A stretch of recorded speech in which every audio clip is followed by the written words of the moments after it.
তুমি বলেছ রাসূল দেবে না, বলনি দেবে না ওমরের যুগ, রাশেদার সেই খিলাফা ফিরিয়ে দেবে না সেই আলোর সমাজ, কেটে কেটে আধারে রাত। বলনি দেবে না ওমরের যুগ, রাশেদার সেই খিলাফা ফিরিয়ে দেবে না সেই আলোর সমাজ, কেটে কেটে আধারে রাত। প্রভু তুমি বলেছ রাসূল দেবে না, বলনি দেবে না ওমর, বলনি দেবে না হামজা তারিখ, খালিদ বিজয় সমর। প্রভু তুমি বলেছ রাসূল দেবে না। পৃথিবীর দিকে দিকে শুধু হাহাকার, লাঞ্ছিত মানবতার, মজলুমানের সেই আহাজারিতে বয় বাতাসে বিষণ্ণতা। পৃথিবীর দিকে দিকে শুধু হাহাকার, লাঞ্ছিত মানবতার, মজলুমানের সেই আহাজারিতে বয় বাতাসে বিষণ্ণতা। ঠিক কিনা? প্রভু তুমি বলেছ রাসূল দেবে না, বলনি দেবে না ওমর, বলনি দেবে না হামজা তারিখ, খালিদ বিজয় সমর। প্রভু তুমি বলেছ রাসূল দেবে না।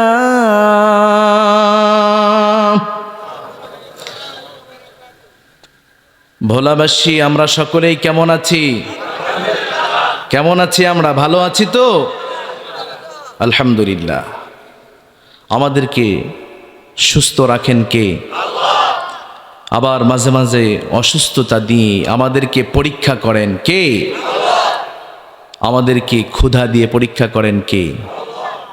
আমাদের পরিবারে সংকট দিয়েও পরীক্ষা করেন, আবার কখনো রিজিক ভরপুর করে দিয়ে পরীক্ষা করেন। কে করেন? কে করেন? এই জন্য রবের শুকরিয়া আদায় করতে হবে। আল্লাহ ছাড়া কারো শুকরিয়া আদায় করা যাবে?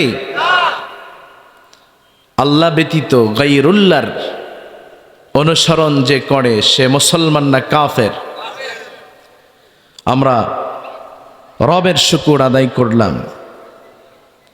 আজকে আমি কথা বলতে পারছি আপনাদের সামনে, এই জন্য নিজেকে ধন্য মনে করছি।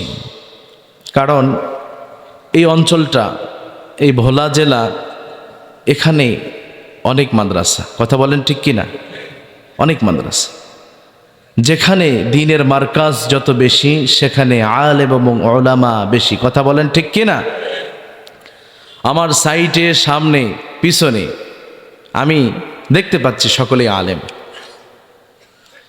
এখানে কথা বলার মতো যোগ্যতা আমার নেই, তারপরেও আল্লাহ তাআলা সেই বহু দূর থেকে আমাকে কবুল করেছেন। আপনাদের জন্য এসেছি। আমার জয়পুরহাট জেলা, ছোট্ট একটা জেলা। শুনলাম আপনাদের এই ভোলা জেলাটা, এর মাঝে নাকি 9টা থানা আছে। কথাটা কি ঠিক? অথচ আমার জয়পুরহাট জেলা মাত্র 5টা থানা। তাহলে সেই দিক দিয়ে আপনারা অনেক বড়। কথা বলেন ঠিক কিনা? প্রিয় ভাই সব, আমি এর আগে কোনো দিন আসি নাই। আজকে যখন বের হই, আমি গতকালকে বগুড়া প্রোগ্রাম শেষ করে যখন গাড়িতে উঠি, চিন্তা করলাম যাচ্ছি তো নদীবাহী এলাকা, মানে চতুর্দিকে শুধু পানি আর পানি, যে গ্রামে ঢুকবো ভয়ই লাগতেছে। অথচ এসে দেখি পানি কই? পানি তো নাই। আসলেই পৃথিবীতে আল্লাহ তাআলা কত ধরনের নিদর্শন রেখে দেয়। আপনাদের পুরা ভোলা জেলাটা এর চতুর্পার্শ্বে পানি। কথা বলেন ঠিক কি না? আল্লাহ তাআলা বলছেন, বান্দা এই পৃথিবী তোমরা দেখতে পাও, এই পৃথিবীটাকে আমি আল্লাহ তাআলা পুরো পৃথিবীকে পানির উপর ভাসমান করে রেখে দিয়েছি। সুবহানাল্লাহ। আমরা কি দেখতে পাই পানির উপরে এই দুনিয়াটা আছে কিনা? দেখতে পাই? আমরা পাই না। তবে এর স্যাম্পল নমুনা হিসাবে আল্লাহ তাআলা এই বাংলাদেশকে উপহার দিয়েছেন ভোলা জেলা, যে বান্দা দেখো পানির উপরে একটা এত বড় জেলা আমি আল্লাহ কিভাবে তৈরি করতে পারি, নির্মাণ করতে পারি। সুবহানাল্লাহ, সুবহানাল্লাহ। আমি খোঁজ নিলাম, দেখলাম বন্যার সময় পানিও ওঠে না, অনেক শান্তিতে আছে এই এলাকার মানুষ। কথা বলেন ঠিক কিনা? আপনারা অনেক ভালো গো, আপনারা অনেক ভালো মানুষ, আপনাদের মনগুলো উদার। আমি এখানে আসার আগে এখান থেকে অনেক ফোন গিয়েছে, এখানে কিছু মহাব্বতের লোকেরা আছে, আমাকে খবর দিয়েছে এলাকার মানুষের মন আত্মা অনেক বড়। আসলেই পৃথিবীতে নিজেকে ধনী বড়লোক বলে নিজেকে গর্বিত যারা করে, ধন সম্পদ টাকা পয়সা দিয়ে, এরা কি সত্যিই ধনী? ধনী তো ওই ব্যক্তি যার মনটা বড়। কথা বলেন ঠিক কিনা?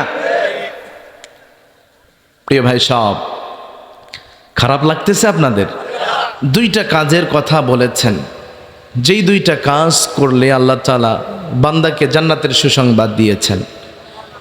আমার ভাইয়েরা বলুন তো, পৃথিবীতে আমরা যে এসেছি, এই যে নামাজ, রোজা, হজ, যাকাত, এভরিথিং, দিনের যত আহকামাতগুলো আছে, যত হুকুমাত আছে, এগুলো সব আমরা আদায় করার চেষ্টা করি কি পাওয়ার জন্য? আরো জোরে বলতে হবে, কি পাওয়ার জন্য? জান্নাত পাওয়ার জন্য আমরা করি। তাহলে সেই জান্নাতের সুসংবাদ আল্লাহ তাআলা এখানে দিচ্ছেন যে বান্দা শোনো, দুইটা কাজ যদি তোমরা করতে পারো, এই দুইটা কাজ করলে ছোট জান্নাত নয়, মেজো জান্নাত নয়, সবচেয়ে বড় যে জান্নাত, জান্নাতুল ফিরদাউসের সুসংবাদ আমি আল্লাহ তাআলা তোমাদের দিয়ে দিলাম। আরো জোরে বলি সুবহানাল্লাহ। তাহলে শুনবো তো আমরা, এমন কি দুইটি কাজ আল্লাহ তাআলা আমাদেরকে বললেন আর আমরা মানুষ করতে পারছি না? আমরা দুনিয়াতে কত নেতার পিছনে ঘুরি, কত নেতার কত কথা শুনি। নেতাই যদি বলে যে আজকে রাতের মধ্যে অমুককে গুম করে দিতে হবে, খুন করতে হবে, রাহাজানি করতে হবে, এক পায়ের উপর দাঁড়িয়ে প্রস্তুত হয়ে যায়। কথা বলেন ঠিক কিনা? অথচ যে রব আমাদেরকে সুসংবাদ দিলেন, বান্দা তোমাকে সবচেয়ে বড় জান্নাত দেব, দুইটি কাজ করবা, অথচ সেই কাজ আমরা করি না। ঠিক কিনা? আমার ভাইয়েরা, আল্লাহ তাআলা সেই কথাই বলছেন। এখন ডাইরেক্ট আমরা আলোচনায় চলে যাব। আল্লাহ রাব্বুল আলামিন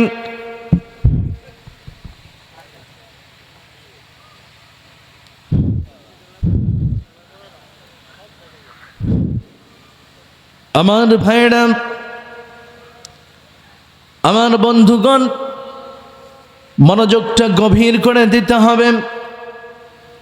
আল্লাহ রাব্বুল আলামিন সূরাতুল কাহফের মধ্যে চমৎকার করে বলছেন, বান্দা শোনো, তোমাকে বেশি কাজের কথা আমি আল্লাহ বললাম না, শুধুমাত্র দুইটা কাজের কথা তোমাদেরকে আমি আল্লাহ তাআলা জানায় দিলাম। বান্দারে, এই দুইটা কাজ যদি তোমরা করতে পারো, তোমাদেরকে আমি আল্লাহ তাআলা ছোট জান্নাত নয়, মেজো জান্নাত নয়, সবচেয়ে বড় জান্নাত, জান্নাতুল ফিরদাউসি নুজুলা, সবচেয়ে বড় যে উদ্যান জান্নাত, সেই জান্নাতটা আমি তোমাদেরকে দিয়ে দেব। আল্লাহ রাব্বুল আলামিন বলছেন, ইন্নাল্লাযীনা আমানু ওয়া আমিলুস সালিহাতি কানাত লাহুম জান্নাতুল ফিরদাউসি নুজুলা। চিৎকার দিয়ে পড়ি আল্লাহু আকবার। আল্লাহ রাব্বুল আলামিন বলছেন, বান্দা শোনো, প্রথমে যেই কাজটা যদি তোমরা করবে, এক নম্বর কাজের কথা আল্লাহ তাআলা বলছেন, ইন্নাল্লাযীনা আমানু, নিশ্চয় যারা ঈমান আনয়ন করবে, নিশ্চয় যারা ঈমান আনবে। আল্লাহ তাআলা এখানে এই কথা বলেছেন, নিশ্চয় যারা ঈমান আনয়ন করেছে। কি করেছে? ঈমান আনয়ন যারা করেছে, এবং আমলে সলেহ যারা করেছে, সৎ কাজ যারা করেছে, ভালো কাজ যারা করেছে, তাদের জন্য আল্লাহ তাআলা সুসংবাদ দিয়ে দিলেন। তাদের জন্য আল্লাহ তাআলা বলছেন, কানাত লাহুম জান্নাতুল ফিরদাউসি নুজুলা, তাদের জন্য আমি আল্লাহ তাআলা সবচেয়ে বড় উদ্যানটা তাদের জন্য বরাদ্দ করে দিলাম। তাহলে আসুন, আল্লাহ তাআলা বলছেন 1 নম্বরে ঈমান আনতে হবে। আমরা তো জন্মসূত্রেই সকলে ঈমানদার, কথা বলেন ঠিক কিনা? জন্মসূত্রে আমরা ঈমানদার বলে নিজেকে দাবি করতে পারি, হাকিকতান প্রকৃত মুমিন আমরা এখনো হতে পারি? প্রকৃত মুমিন আমরা হতে পারি নাই। আমরা সাইনবোর্ড দিয়েছি মুসলমানের, মুমিনের, ঈমানদারের আমরা সাইনবোর্ড দিয়েছি, কথা বলেন ঠিক কিনা? এক দোকানদার দোকানের সামনে বিশাল একটা সাইনবোর্ড দিয়েছে, লেখা আছে এখানে সব ধরনের মালামাল পাওয়া যায়। এক ব্যক্তি গিয়ে বলছেন, ভাই আপনার দোকানে আমি তেল নিতে এসেছি, সয়াবিন তেল 1 কেজি পাওয়া যাবে নাকি, 1 লিটার পাওয়া যাবে নাকি? দোকানদার বলছে, ভাই এটা বাদে সব পাবেন। বলছে তাহলে পেঁয়াজ দেন, বলে এটা বাদে সব আছে। বলে রসুন দেন, এটা বাদে সব আছে।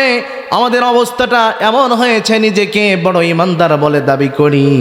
যদি জিজ্ঞাসা করা হয়, ও ঈমানদার, তোমার মাঝে নামাজ আছে নাকি, তোমার মাঝে রোজা আছে নাকি, তুমি সামর্থ্যবান হজ করেছ নাকি, তুমি আমলে সলেহ করেছ নাকি, প্রশ্ন যদি করা হয়, একটাও আমাদের মাঝে খুঁজে পাওয়া যাবে না, কথা বলেন ঠিক কিনা? তাহলে আমরা সাইনবোর্ডধারী ঈমানদার। এই ঈমান নিয়ে কাজ হবে? আমাদের ঈমানগুলো হলো আবু জেহেল মার্কা ঈমান। আবু জেহেল জানতো মুহাম্মদ সাল্লাল্লাহু, তিনি যেই নবুয়তের দাবিদার রাসূল হলেন, সত্য নবী, আর রাসূলের উপরে যেই 30 পারা কোরআনুল কারীম নাজিল হয়েছে এটাও সত্য। সবই জানতো, সবই বুঝতো, কিন্তু মানতো। তাহলে ঈমানটা তো ছিল, বিশ্বাস করার নামই তো ঈমান, কথা বলেন ঠিক কি না? এই বিশ্বাসটা তো ছিল যে মুহাম্মদ সাল্লাল্লাহু আলাইহি সাল্লাম তিনি সত্যিই রাসূল, এবং আল্লাহর পক্ষ থেকে যে কোরআনটা এসেছেন এটা আল্লাহ পাকের নাজিল করা কিতাব। জানতো কিন্তু মানতো না। কেন? বলে যদি মানে পাছার নিচে থেকে গরম গদিটা চলে যাবে, ঠিক কি না? চেয়ারে বসে আর গিয়ার মারতে পারবে না, ক্ষমতার বাহাদুরি চলবে না, মক্কার মসনদে তার খবরদারি চলবে না, তার রাজত্ব ক্ষমতা সব মাটির সাথে নিষ্পেষিত হয়ে যাবে। এটা জানতে পেরে সেই অন্তরে, যদিও তো সেটা সত্যি জানতো, কিন্তু কোনো সময় এই মার্কা আমাদের ঈমানের অবস্থা। আমার ভাইয়েরা, মৌখিক ঈমান আপনার আমার সকলের আছে। মৌখিক ঈমান দিয়ে জান্নাত পাওয়া যাবে না। রাসূলের পিছনে কত মুনাফিকের দল রাসূলের পিছনে সালাত আদায় করেছে, রাসূল নামাজের মাঝে জাহান্নামের আয়াত তেলাওয়াত করেছে, কবরের আয়াত তেলাওয়াত করেছে, জাহান্নামের শাস্তির আয়াতগুলো তেলাওয়াত করেছে। রাসূলের পিছনে নামাজে দাঁড়িয়ে ডুকরে ডুকরে কেঁদে কেঁদে দাড়িও ভিজিয়ে দিয়েছে, অথচ তারা ছিল মুনাফিক, কথা বলেন ঠিক কিনা? আজকে এমন মানুষ সমাজে পাওয়া যায়, কোরআনের কথা শুনবে, জান্নাতের কথা শুনবে, জাহান্নামের কথা শুনবে, দুনিয়ার সব কথাগুলো শুনতে প্রস্তুত আছে, কিন্তু মানবে। আমার ভাইরা, ওই যে মুনাফিকের চরিত্র এদের ভিতরে আছে। মুনাফিকরা নামাজের দাঁড়িয়ে কান্না করেছে, অথচ আবার কাফেরদের কাছে গিয়ে বলেছে আমরা তো আপনাদের সাথে আছি। ওয়াইযা খালাউ ইলা শায়াতিনহিম ক্বালু ইন্না মাআকুম ইন্নামা নাহনু মুস্তাহজিউন। চিৎকার দিয়ে পড়ি আল্লাহু আকবার। মুনাফিকরা যখন কাফেরদের সাথে মিলিত হতো, হয়ে বলতো আমরা আপনাদের সাথে আছি, মুসলমানদের সাথে আমরা ধোঁকাবাজি করছি, ছলচাতুরি করতেছি, কোনো চিন্তা নাই, আমরা তো আপনাদেরই সাপোর্টার। আজকের সমাজে এমন মুনাফিক আছে, ইসলামের নাম নিয়ে মিথ্যা স্লোগান দেবে, অথচ অন্যদিকে গিয়ে তাগুদের উপরে টিপসই মারবে। কথা বলেন ঠিক কিনা? অভাব হবে না সমাজে। এইরকম মুনাফিক মার্কা ঈমান চলবে না। মুনাফিক হয়ে যদি কবরে যান, আপনি যদি মুনাফিক হয়ে মৃত্যুবরণ করেন, আপনার ঠিকানাটা কি জান্নাত হবে নাকি? ইন্নাল মুনাফিকিনা ফিদ দারকিল আসফালি মিনান নার। মুনাফিকের ঠিকানাটা হবে জাহান্নামের নিম্ন স্তরে। জাহান্নামের নিম্ন স্তরে কেন তার জায়গা হবে? মুফাসসিরিন কেরাম বলেন, জাহান্নামীরা উপরে থাকবে, তাদের শরীরের গলিত রক্ত মাংস পোষগুলো সব গলে গলে তো নিচের দিকে পড়বে। মুনাফিকদেরকে জাহান্নামের তলদেশে রাখার কারণ হচ্ছে এই রক্ত পোষ যা কিছু নিচে পড়বে এর উপরেই মুনাফিকদেরকে রাখা হবে।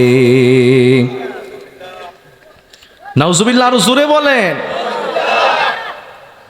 আহা, এমন মুনাফিক যদি আমরা হয়ে কবরে যাই, আমাদের অবস্থাটা কেমন হবে? আল্লাহু আকবার। আমরা মুনাফিক হতে চাই, মুনাফিক হতে চাই।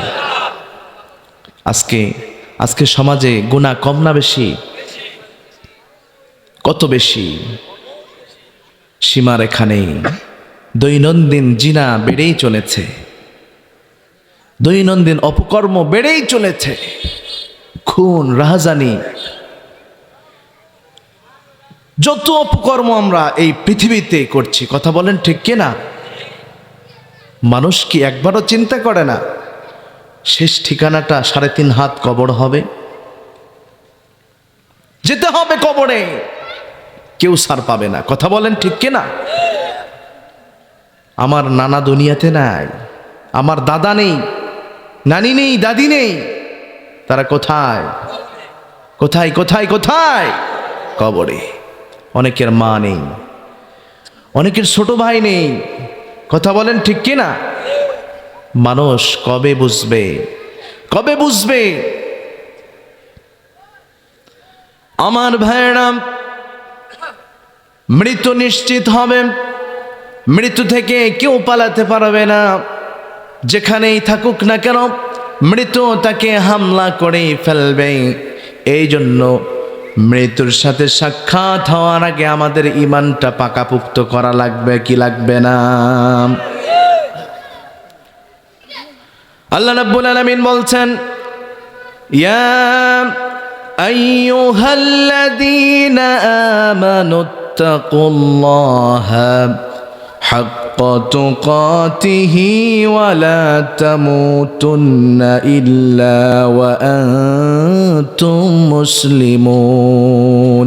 চিৎকার দিয়ে পড়ি আল্লাহু আকবার। আল্লাহ তাআলা এখানে ঈমানদারদেরকে ডাক দিয়ে বলছেন, ওহে বিশ্বের বিশ্বাসীগণ, তোমরা আল্লাহ তাআলাকে ভয় করো, আর মুসলমান না হয়ে তোমরা মরবা না। ঈমানদারদের কি আল্লাহ তাআলা ডাক দিয়ে বলছেন মুসলমান হও। এই জন্য আমাদের ঈমানটা আরো কত মজবুত হওয়া দরকার। আজকে যারা ঈমান নিয়ে আমরা খবরদারি করি আমি ঈমানদার, তাদের জন্য আল্লাহ তাআলা চমৎকার করে কোরআনুল কারীমের মধ্যে জানায় দিলেন, বান্দারে নিজেকে ঈমানদার বলে দাবি করার আগে 5টা পরীক্ষা নিজের উপরে করে নাও। কয়টা পরীক্ষা বলেন? কয়টা পরীক্ষা করা লাগবে?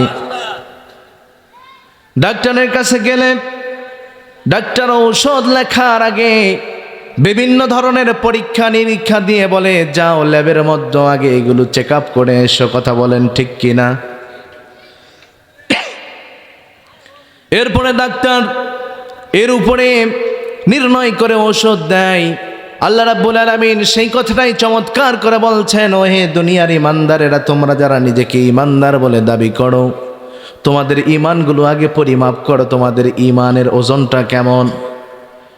আল্লাহ রাব্বুল আলামিন বলছেন, যে ব্যক্তির মাঝে 5টা গুণ পাওয়া যাবে ওই ব্যক্তিটাই হলো প্রকৃতপক্ষে মুমিন, প্রকৃতপক্ষে ঈমানদার। সূরাতুল আনফালের 2 নম্বর আয়াতে কারীমার মধ্যে আল্লাহ তাআলা এবং 3 নম্বর আয়াতে কারীমা সহ এই 2টা আয়াতের মধ্যে আল্লাহ তাআলা মুমিন বান্দার 5টা গুণের কথা জানিয়ে দিয়েছেন। কয়টা গুণ? আল্লাহ রাব্বুল আলামিন বলছেন, ইন্নামাল মুমিনুনা আল্লাযীনা ইযা যুকিরাল্লাহু ওয়াজিলাত কুলুবুহুম ওয়া ইযা তুলিয়াত আলাইহিম আয়াতুহু যাদাতুহুম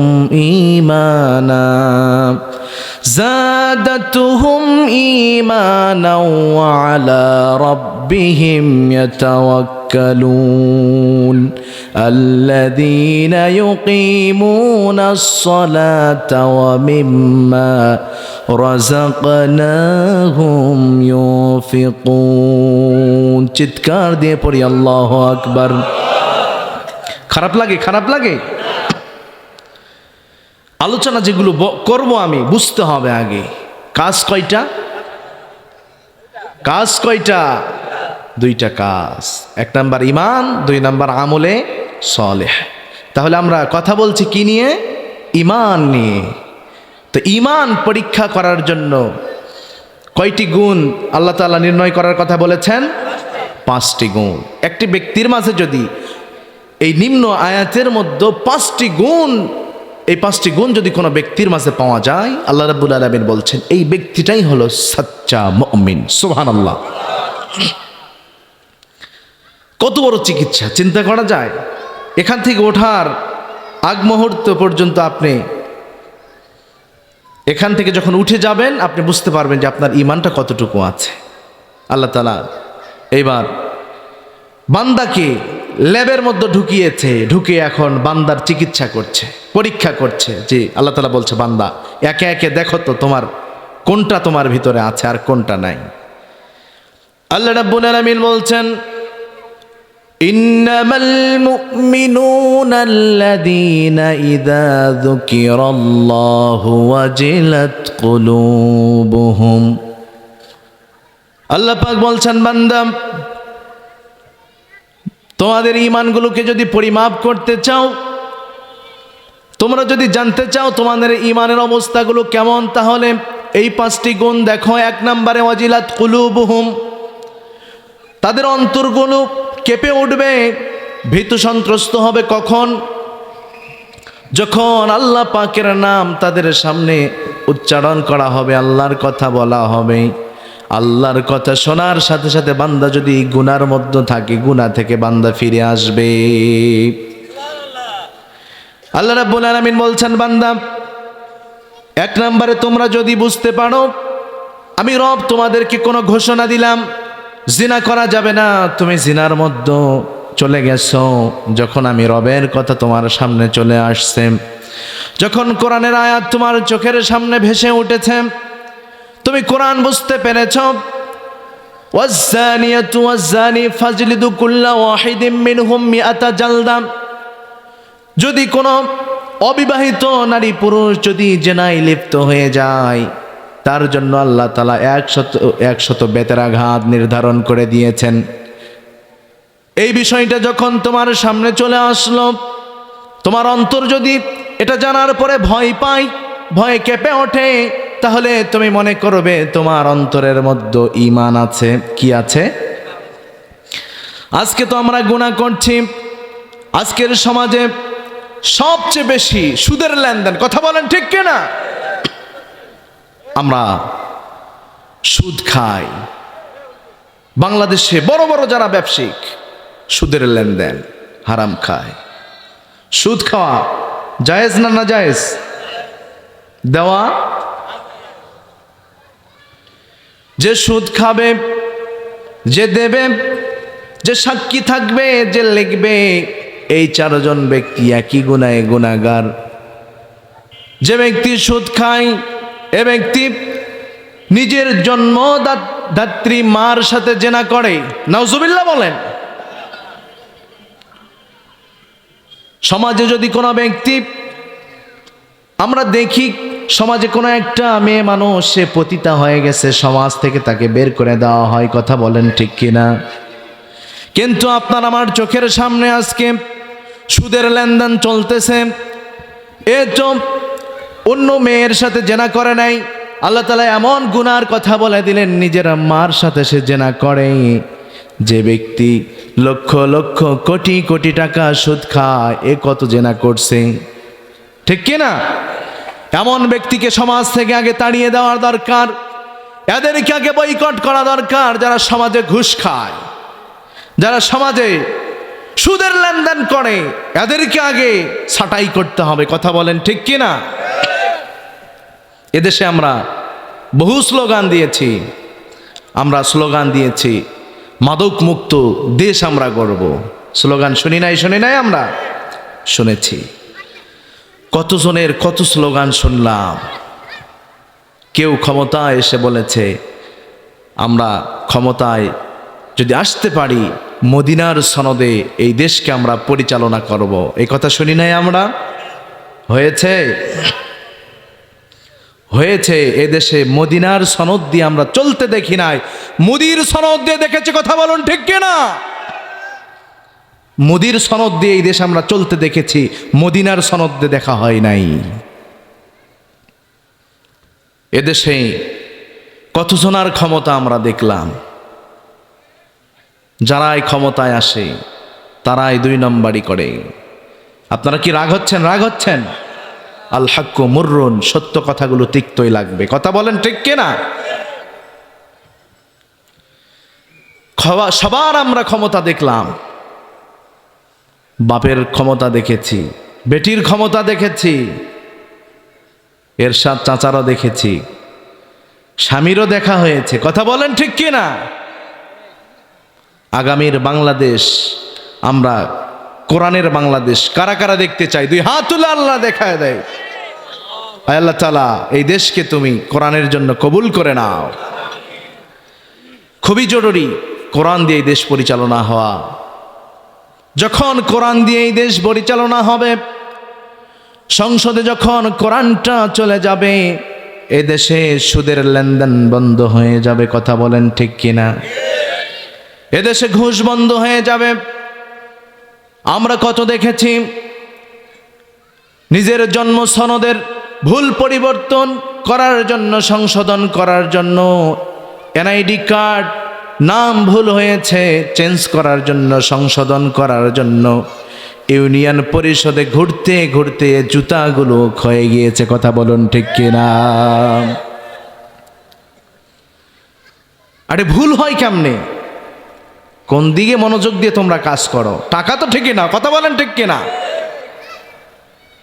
ভুল তো করেই, আবার এটা সংশোধনের জন্য বছরের পর বছর ঘুরতে হয়। এনআইডি কার্ড আবেদন করলে 1 বছর পর বের হয়, কিন্তু কিছুদিন পূর্বে আমরা দেখেছি 24 ঘন্টায় এনআইডি কার্ড হাতে পেয়েছে, কথা বলেন ঠিক কিনা?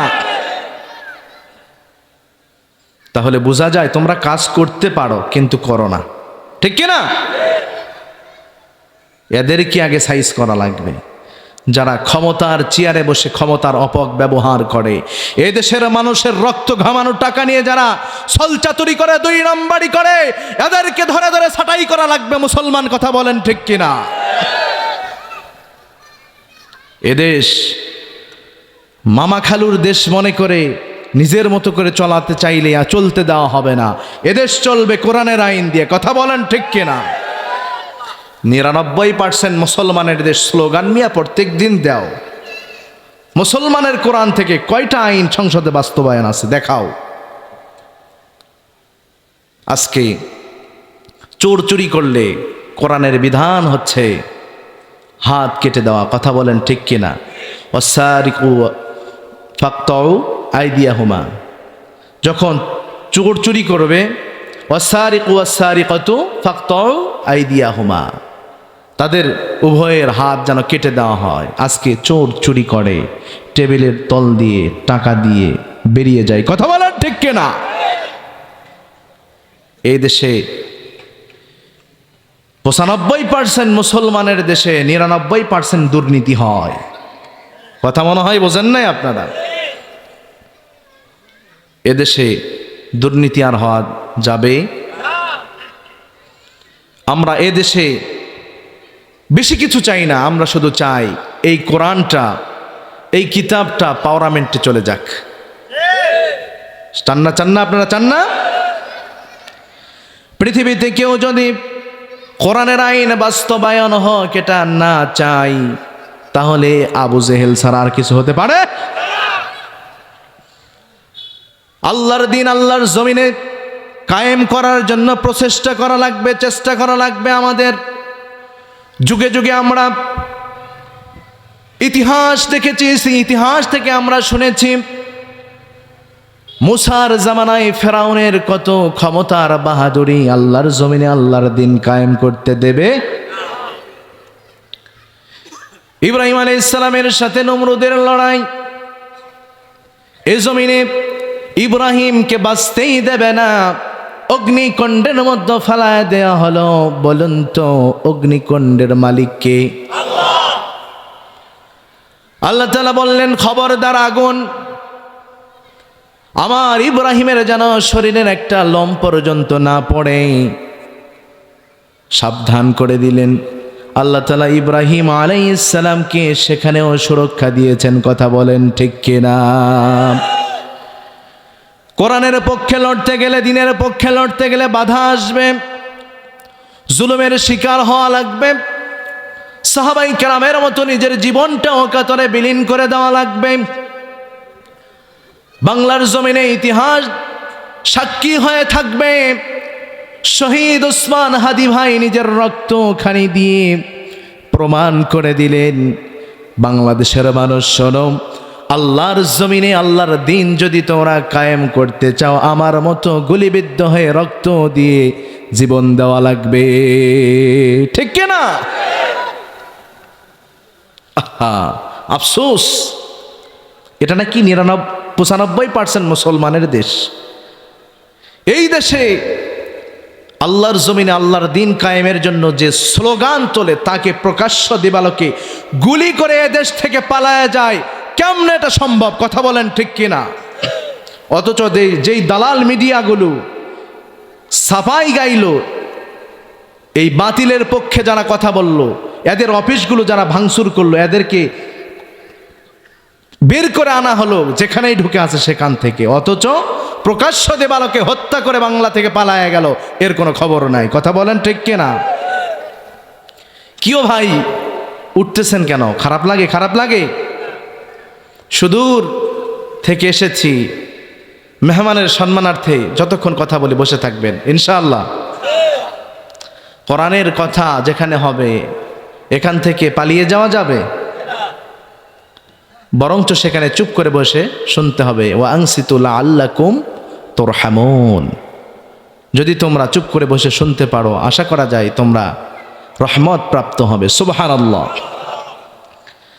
আমার ভাইয়েরা, আমার বন্ধুগণ, তাহলে আসুন এক নম্বরে যে 5টা গুণ আমরা কথা বললাম, এক নম্বরে আল্লাহ তাআলা বলছেন, বান্দা শোনো, যখন আমি রবের কথা, আমার নাম তোমার সামনে উচ্চারণ হয়ে যাবে, তোমার অন্তরটা যদি ভয়ে কেঁপে ওঠে, ভীত সন্ত্রস্ত হয়, তাহলে মনে করবে তোমার অন্তরের মধ্যে ঈমান আছে। আর যার অন্তরে ঈমান আছে, যার অন্তরে ঈমান থাকবে, এই ব্যক্তিকে কেউ লাইনচ্যুত করতে পারবে না। আল্লাহকে যে ব্যক্তি ভয় করবে, কোনোদিন গুনাহ করতে পারে। যাদের হৃদয়ে আছে আল্লাহর ভয়, তারা কভু পথ ভুলে যায় না, তারা কভু পথ ভুলে যায় না। যাদের হৃদয়ে আছে আল্লাহর ভয়, তারা কভু পথ ভুলে যায় না। আল্লাহর প্রেম ছাড়া এ দুনিয়ায় কারো কাছে কোনো কিছু চাই না। ঠিক কিনা? রাতের আধারে যারা সিজদাতে রয়, দু চোখের স্রোতে নদী যেন বয়, রাতের আধারে যারা সিজদাতে রয়, দু চোখের স্রোতে নদী যেন বয়, ছলনার হাত ছানি যত আসুক, পেছনে ফিরেও সে তাকাই না, পেছনে ফিরেও সে তাকাই না। যাদের হৃদয়ে আছে আল্লাহর ভয়, তারা কভু পথ ভুলে যায় না। ঠিক কিনা? আল্লাহর ভয় যদি অন্তরে থাকে, এদেরকে দুনিয়ার কোনো বাতিল শক্তি ইসলাম থেকে, দিন ইসলাম হক দিন থেকে কেউ লাইনচ্যুত করতে পারবে না। ঠিক কিনা?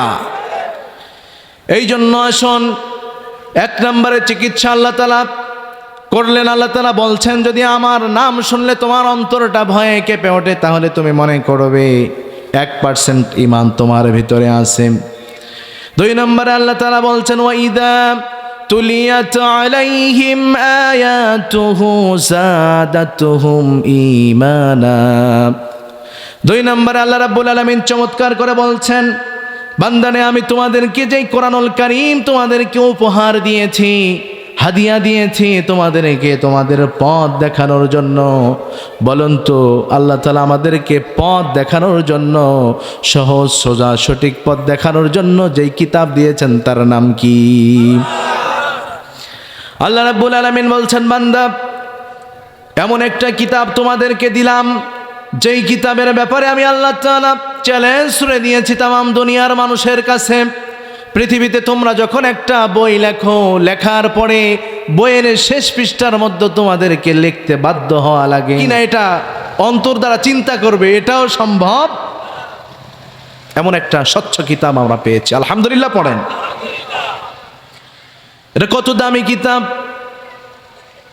لو أنزلنا هذا القرآن على جبل لرأيته خاشعا متصدعا من خشية الله। চিৎকার দিয়ে পড়ি আল্লাহু আকবার। এই কিতাবের ওজনটা কেমন জানেন?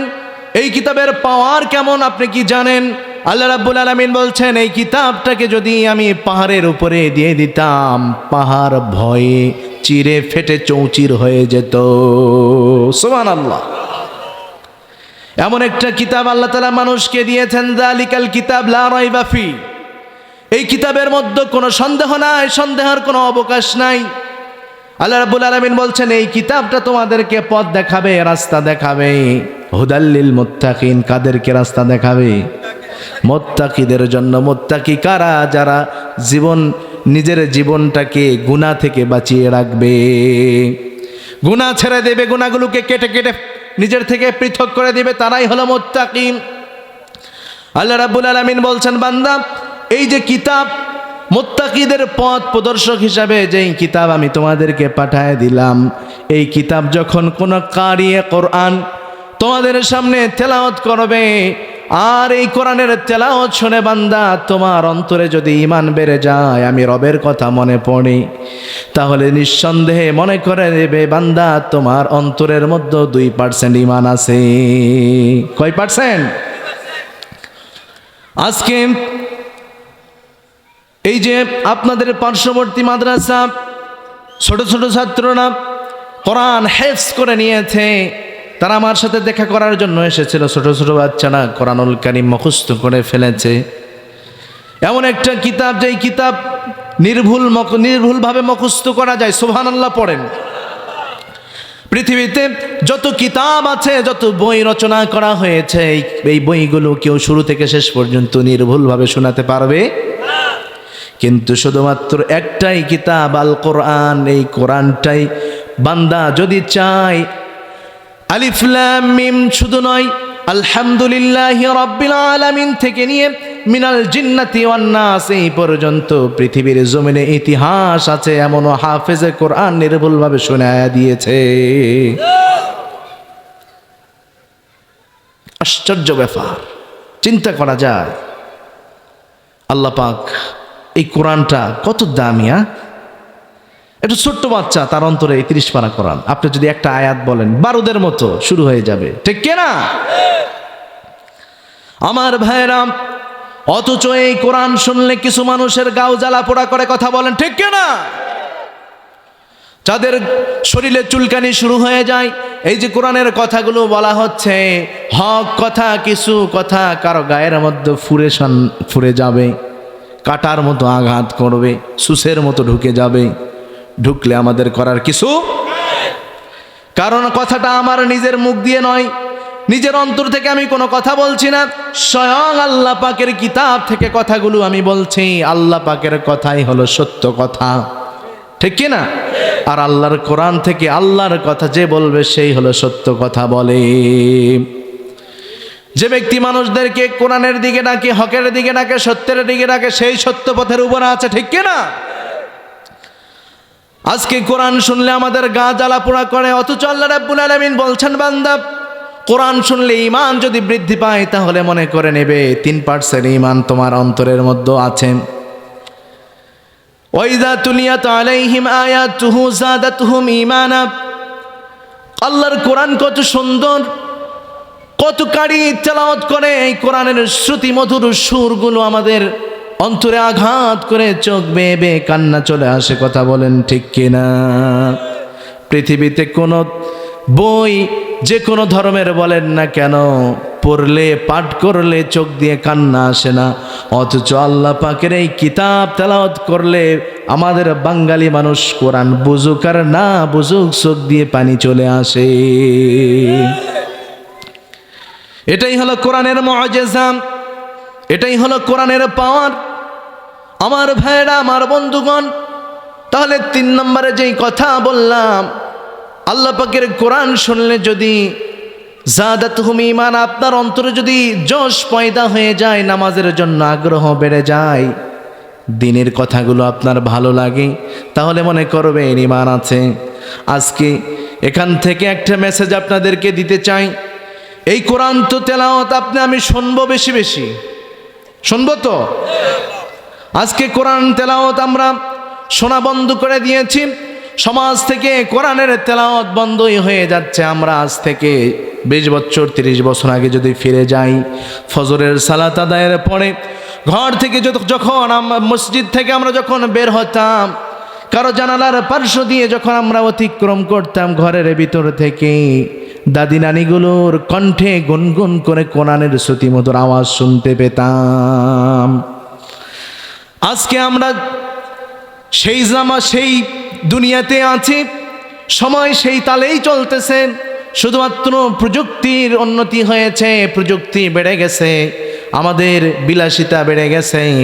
আজকের জামানাতে আপনি তাকায় দেখেন, মসজিদ থেকে ফজর পড়ে যখন বের হয়, কারো বাড়ির পার্শ্ব দিয়ে গেলে কোরআনের তেলাওয়াত আর শোনা যায় না, নাক ডাকানের ঘ্যান ঘ্যানানের শব্দ শোনা যায়, ঠিক কিনা? এটা জামানার কোনো দোষ নাই, এটা হলো আমাদের নিজেদের দোষ। আজকে যারা প্রযুক্তি নিয়ে কথা বলছে, প্রযুক্তি অনেক উন্নত করে ফেলেছি, আকাশে আমরা আজকে উঠতেছি, চাঁদের দেশে যাচ্ছি, মহাকাশ ভ্রমণ করছি, এই রকম কথা যারা বলে তারা প্রযুক্তির উন্নতি করেছে, অথচ প্রযুক্তির উন্নতি যত বেশি হয়েছে, মানুষের চারিত্রিক অবনতি ততটাই বেশি হয়েছে, ঠিক কিনা? আজ থেকে 40 বছর আগে আপনি ফিরে যান, সেই সময়ের মানুষগুলো সভ্য ভদ্র ছিল, ছোটরা বড়দেরকে সম্মান করত, বড়রা ছোটদেরকে স্নেহ করত। কিন্তু আজকের জামানা এমন একটা জামানা এসে দাঁড়িয়েছে, প্রযুক্তি বেড়ে গেছে, কিন্তু সম্মান নামক শব্দটাই জমিন থেকে উঠে গেছে। খারাপ লাগতেছে আপনাদের? আসলেই ঘটনা কিচ্ছা জানি, কিন্তু আসলেই সিস্টেমে আসতেছে না যে কিচ্ছা শোনাবো আপনাদেরকে। আসছি কিছু কথা শুনে যান না, কি বলেন আপনারা? আজকে তো যে যত গান বলে মাতাইতে পারবে সে ততই ভালো, ঠিক কি না? আজকে তো কোরআনের এই মঞ্চগুলাকে আমরা হাসির আড্ডা বানিয়ে ফেলেছি, অথচ ঘন্টাকে ঘন্টা কোরআন থেকে কথা বললে কথা শেষ হবে? আল্লাহ পাকের কিতাব থেকে কথা বললে শেষ হবে না। অথচ এই মাহফিলগুলো আমরা বরকতশূন্য করে ফেলেছি। আমার ভাইয়েরা, আমার বন্ধুগণ, তাহলে মূল পয়েন্টে ফিরে আসি। আজকে কোরআনের তেলাওয়াত বন্ধ হয়ে গেছে। আমরা আজকে থেকে ওয়াদা করলাম কোরআন তেলাওয়াত করব বেশি বেশি। পারবো তো ইনশাআল্লাহ? যারা তেলাওয়াত পারি না, কোরআন তেলাওয়াত বেশি বেশি শুনবো। আজকে সমাজের যুবকরা গান শোনে বেশি, ঠিক কিনা? গান শোনা যাবে, কোরআন শুনবো বেশি বেশি, গান শুনবো। হ্যাঁ, হুশে বাঙালি, বেহুশ হওয়া যাবে। আমার ভাইয়েরা, যুবকদের চরিত্রগুলো ধ্বংস করে দিল। কিসে ধ্বংস করলো? আজ থেকে 30 বছর আগে এই মোবাইলটা ছিল না, 30 বছর পরে এমন প্রযুক্তি আবিষ্কার করে বাংলার সন্তানের ঘরে ঘরে উঠায় দিয়েছে, যেই প্রযুক্তির উন্নতি হয়েছে কিন্তু চরিত্র নষ্ট হয়ে গেছে। আগের জামানায় সন্তান বই খুলে ইউনিভার্সিটির পড়াগুলো পড়তো, কিন্তু আজকে দেখেন বই খুলে আছে ঠিকই, কিন্তু বইয়ের ভিতর আরেকটা বই আছে না নাই? যেই মা আসতেছে পৃষ্ঠাটা উল্টে মোবাইলটা ঢেকে দিয়েছে।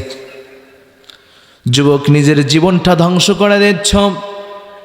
তোমার জীবনটা কেন এমন হবে? তোমার জীবনটা তো সুন্নতে তরিকার উপরে থাকবে, তোমার জীবনটা তো কোরআনের উপরে থাকবে। কথা বলেন ঠিক কিনা? সাহাবাই কেরামের জামানায় কত যুবক সাহাবী ছিল, তারা নিজের জীবনটা কোরআনের জন্য বিলীন করে দিয়েছে, কোরআনের জন্য নিজের জীবনটা উৎসর্গ করে দিয়েছে। আজকে যুবক, তোমার কি হয়ে গেল? ফ্রি ফায়ার আর পাবজি নিয়ে তুমি পড়ে আছো। তবে যুবকদেরকে অত দোষ দেওয়া যাবে না। এই বাংলার জমিনে যুবক সন্তানরা, ইউনিভার্সিটির ছেলেপেলেরাই দ্বিতীয়বার এই দেশকে স্বাধীন করে দিয়েছে। চিন্তা করেছিলাম প্রথমে, মনে হয় যুবকরা একদমই নষ্ট হয়ে গেছে। পাবজি, ফ্রি ফায়ার, মোবাইল পেয়ে মনে হয় সব শেষ, এদের কোনো ভ্রুক্ষেপ নাই। কিন্তু 1 বছর আগেই বুঝতে পারলাম না, এরা জাতে মাতাল হতে পারে। তাহলে ঠিক আছে, কথা বলেন ঠিক কিনা? দেখিয়ে দিয়েছে। এটা তো প্রমাণ আল্লাহ তাআলা দিয়েছেন। ও দুনিয়ার মানুষ শোনো, বাতিল শক্তিকে উৎখাত করার জন্য, ধ্বংস করার জন্য, যারা কোরআনের বিরোধিতা করে এদেরকে ধ্বংস করার জন্য বড় কিছু হাতিয়ারের আমি আল্লাহর প্রয়োজন হয় না। নমরুদের জন্য একটা ন্যাংরা মশাই যথেষ্ট। বাংলার জমিনে এই ইতিহাস ঘটিয়েছে আল্লাহ তাআলা। ফেরাউনকে নীল নদের পানিতে ডুবিয়ে আল্লাহ তাআলা মেরে দিয়েছে। সেই বাংলার জমিনে দ্বিতীয় ফেরাউন, লেডি ফেরাউন যাকে বলা যেতে পারে, কারণ পৃথিবীতে সবচেয়ে মানুষ হত্যা করেছে ফেরাউন। আর দ্বিতীয় ইতিহাস পৃথিবীর জমিনে, বাংলার জমিনে লেডি ফেরাউন এত যুবক ছেলেপেলেদের হত্যা করে ফেললো, কত মার কোলকে খালি করে দিল। যুবকরে, ও বৃদ্ধ শোনো, কত মার কোল খালি হয়ে গেল, কত মা কান্না করছে। আজকে বুকের মানিক নাই, কলিজা ছিঁড়া ধনটা সে হারিয়ে ফেলেছে। কাছে থাকলে মা মা করে ডাকতো। একটাই সন্তান, একটাই ছেলে সন্তান, ওই সন্তানটাকে জালেম ধ্বংস করলো, হত্যা করে ফেললো। আজকে ওই মাকে মা বলে ডাকার মতো আর কেউ নাই। এই মাগুলোর যে অন্তরের আহাজারি আর আর্তনাদ, এই আর্তনাদ দুনিয়ার জমিনে আল্লাহ তাআলা ক্ষান্ত করে রেখে দেন নাই, আল্লাহর আরশে গিয়ে ধাক্কা মেরে দিয়েছে। কথা বলেন ঠিক কিনা? এই মায়েদের বদদোয়ার কারণে আজকে এই দেশ ছাড়তে হলো। মানুষের সাথে জুলুম, নির্যাতন, নিপীড়ন, সীমারেখা আছে, কিন্তু সীমারেখা ছেড়ে দিয়েছে। আল্লাহ তাআলা বলছেন, যখন কোনো বান্দা সীমা লঙ্ঘন করে আমি আল্লাহ তাআলা তখন তাকে ছেড়ে দেই না। আমার ভাইয়েরা, আমার বন্ধুগণ, কথা বাড়াবো না, তাহলে আসল কথায় চলে আসি। এই কোরআনের তেলাওয়াত চলবেই। যে বন্ধ করতে চাইবে, কোরআনকে যে দমিয়ে দিতে চাইবে, তাকেই বাংলার জমিনে দমিয়ে দেওয়া হবে। কথা বলেন ঠিক কিনা? কোরআনকে তোমরা যারা বন্ধ করতে চাও, কোরআনকে যারা তালাবদ্ধ করতে চাও, শুনে রেখে দাও, এই বাংলার জমিন থেকে লেডি ফেরাউনকে আমরা যদি তাড়াতে পারি, দ্বিতীয়বার যারা কোরআনের বিরুদ্ধাচরণ করবা, কোরআনকে তালাবদ্ধ করতে চাইবা, ঘরের মধ্যে যারা কোরআনকে বন্ধ করতে চাইবা, এই রকম দুঃসাহস যদি দ্বিতীয়বার তোমরা দেখাও, তোমাদেরকেও এই দেশ থেকে তাড়ানো হবে। ওরা তো মামুর বাড়ি দিল্লি গিয়া বেঁচে গেছে, তোমরা পালাবা কোথায়? রাস্তা তো নাই। এই জন্য সাবধান আমার ভাইরা। তাহলে আল্লাহ রাব্বুল আলামিন বলছেন, বান্দা 3 নম্বরে চিকিৎসাটা হচ্ছে আমার কোরআন শুনে যদি তোমার ইমানের জোশ পয়দা হয়ে যায়, দিন ভালো লাগে, কোরআন ভালো লাগে, যেই কাজটা দিনের ভালো কাজটা তোমার ভালো লাগতো না, আজকে তোমার কোরআন শোনার পরে ভালো লাগতেছে। খারাপ যেই কাজটা এটা তুমি বুঝতে পারতেছো, কোরআন শোনার পরে এটা খারাপ কাজ। বান্দা এই বোঝার শক্তি যখন তুমি উপলব্ধি করতে পারবা, তখন মনে করে নিবা তোমার অন্তরের মধ্যে 3% ঈমান আছে। আমার ভাইয়ের, আমার বন্ধুগণ, শেষ কথাটা বলেই যাই। আল্লাহর জমিনে আল্লাহ তো আল্লাহর দিনকে বাস্তবায়ন করেই দিবে। কথা বলেন ঠিক কিনা? এই দিন তো আমরা বাস্তবায়ন করতে পারবো না। কে করবেন? কে করবেন? রাসূল কষ্ট করেছে এই কোরআন বাস্তবায়নের জন্য। রাসূল জিহাদ করেছে, তায়েফের ময়দানে কোরআনের কথা নিয়ে হাজির হয়ে গেছে। কাফেররা এমন মারলো, আমার রাসূলকে পাথরের আঘাত করলো। পাথরের আঘাতগুলো বৃষ্টির মতো আমার রাসূলের চেহারা মোবারকের উপরে চলে আসতেছে। পাথরের আঘাত, একটা মাটির ঢেলের আঘাত তো আপনি আমি সহ্য করতে পারি না যুবক, কিন্তু আমার রাসূলের উপরে পাথরের আঘাত, আর পাথরটা বৃষ্টির মতো বর্ষণ হচ্ছে। রাসূলের কপালে লাগে, মাথায় লাগে, চেহারায় লাগে। আমার রাসূলের চেহারা ফেটে, শরীরটা ফেটে, রক্ত বেয়ে বেয়ে আমার রাসূলের পায়ের মধ্যে চলে গেল। রাসূলের পার সাথে জুতা মোবারকটা লেগে গেল। রক্ত শূন্যতা রাসূলের শরীরে, সেন্সলেস হয়ে রাসূল তায়েফের ময়দানে অজ্ঞান হয়ে পড়ে গেলেন। কাফেরেরা অপেক্ষা করতেছে। রাসূল যখন আবার উঠলেন, আবার মার শুরু করলেন। বলুন তো যুবক ভাইরা, যারা এই জমিনে কোরআনের আইনকে নিভিয়ে দিতে চেয়েছিল, কোরআন বাস্তবায়ন হতে দিতে চায় নাই, তাদের সামনেই সেই মক্কায় আবার আল্লাহ তাআলা এই কোরআনের পাওয়ার হাউস বানিয়ে দিয়েছেন। কথা বলুন ঠিক কিনা? সুতরাং এখান থেকে মেসেজ, যারা কোরআনকে দমিয়ে দিতে চাও সাবধান হয়ে যাও।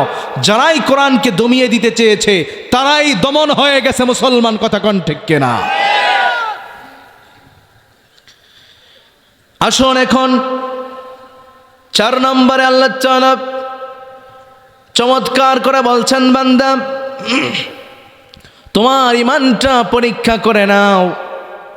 আল্লাহ রাব্বুল আলামিন বলছেন, وَإِذَا تُلِيَتْ عَلَيْهِمْ آيَاتُهُ زَادَتْهُمْ إِيمَانًا وَعَلَى رَبِّهِمْ يَتَوَكَّلُونَ। আর যারা নাকি মুমিন হবে, ইমানদার বলে নিজেকে দাবি করবে, এরা একমাত্র আল্লাহ তাআলা ছাড়া কারো উপর ভরসা করবে। আজকে আমরা চাকরির উপর, ব্যবসার উপর ভরসা আছে না নাই? তাহলে 1 নম্বরে কি বলেছি? আল্লাহর নাম শুনলে অন্তর কেঁপে উঠবে। 2 নম্বরে কোরআন শুনলে অন্তরে ঈমান বেড়ে যাবে, ঈমানি জোশ পয়দা হয়ে যাবে। 3 নম্বরে আল্লাহ ছাড়া কারো উপর ভরসা করবে। আমাদের ডিমান্ডগুলো কার কাছে বলুন তো? আল্লাহর কাছে। দুনিয়াতে আপনি বাবার কাছে, খাজার কাছে, মাজারে গিয়ে চাইলে পাবেন নাকি? দিতে পারে? দিবেন কে? আপনার টাকা দরকার, আপনার সম্পদ দরকার, ক্ষমতা দরকার, পাওয়ার দরকার, আল্লাহর কাছে চান। দুনিয়ার সব পাওয়ারের পাওয়ার হাউস হলেন আমার আল্লাহ। আল্লাহ দিতে পারেন আপনাকে। চাবেন সব সময় আল্লাহর কাছে, দুনিয়ার কারো কাছে চাওয়া যাবে না। আল্লাহ তাআলা বলছেন, বান্দা চাওয়ার একটা সময় আমি আল্লাহ তাআলা নির্ধারণ করে দিয়ে দিলাম। এমন একটা সময় তোমাদেরকে দিয়ে দিলাম, যেই সময়ে যদি বান্দা তোমরা চাও আমি আল্লাহ তাআলা তোমাদেরকে ফিরাইয়া দেব না।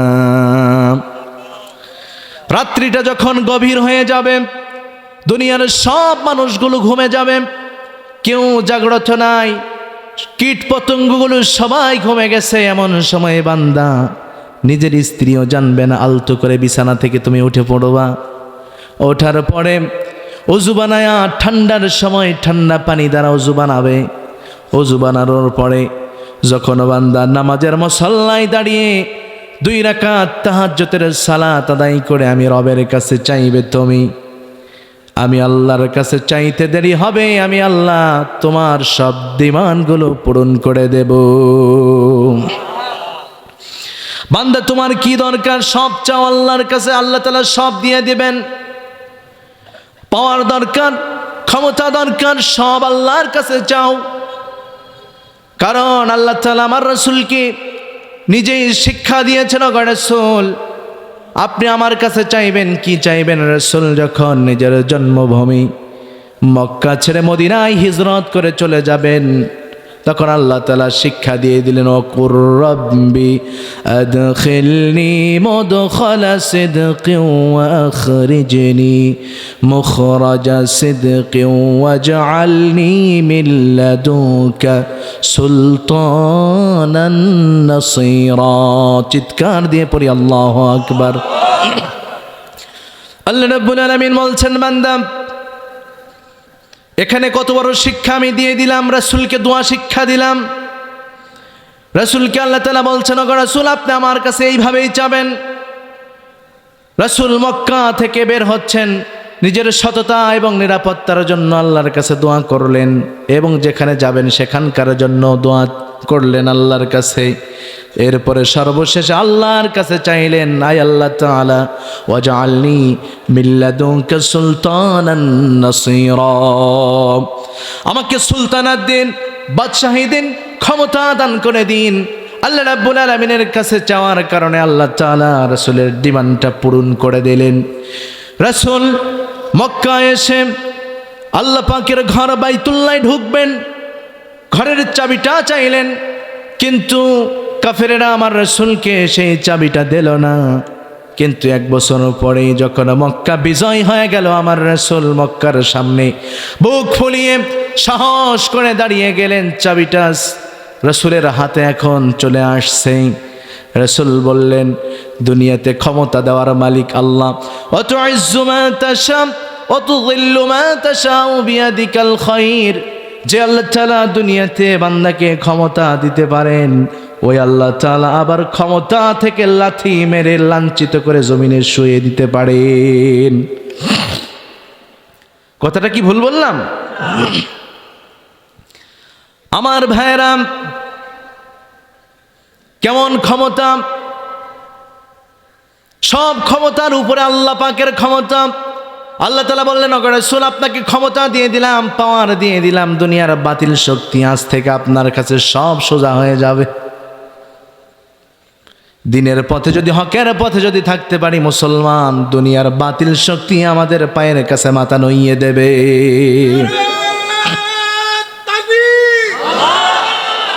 তাহলে কোরআনের পক্ষে থাকা লাগবে, ঠিক কি না? তাহলে আমাদের ডিমান্ডগুলো কার কাছে হবে? আল্লাহর কাছে চাবো। যত চাওয়া, যুবক চাকরি নাই, আরে কার কাছে দৌড়াও? এই কাগজ নিয়ে, সার্টিফিকেট নিয়ে দৌড়াইতে দৌড়াইতে তোমার জুতা 12 বছরে 12 জোড়া জুতা শেষ হয়ে যাবে, চাকরি পাবে না। আল্লাহর কাছে একদিন তাহাজ্জুদে চাইবে, তোমার ডিমান্ডটা রব সঙ্গে সঙ্গে পূরণ করে দেবে। আরে চাইতে হবে তো ওই মালিকের কাছে, ওই মনিবের কাছে, যে মনিব দিতে কোনো সময় কৃপণতা করে না, ঠিক কি না? আমার ভাইরা, আমার বন্ধুগণ, তাহলে আমাদের ডিমান্ডগুলো হবে আল্লাহর কাছে। আল্লাহ ছাড়া কারো উপর ভরসা করব না। দুনিয়ার কত মানুষ কত বৃদ্ধ যুবক নিজের সন্তানের চাকরির উপরে ভরসা করে থাকে, বলে যে আমার সন্তানের চাকরি দিয়ে ফ্যামিলি চলে। বলুন তো, সন্তানের চাকরি দিয়ে ফ্যামিলি চলে নাকি? ফ্যামিলি তো চলায় আল্লাহ তাআলা। আবার অনেক যুবক বলে এই চাকরিটা যদি আমার না থাকতো তাহলে আমি চলতে পারতাম না। ভাইরে, কথাই কথাই আমরা এমনভাবে শিরিক করে ফেলি যে শিরিকের কারণে আমাদের ঠিকানাটা হবে জাহান্নাম।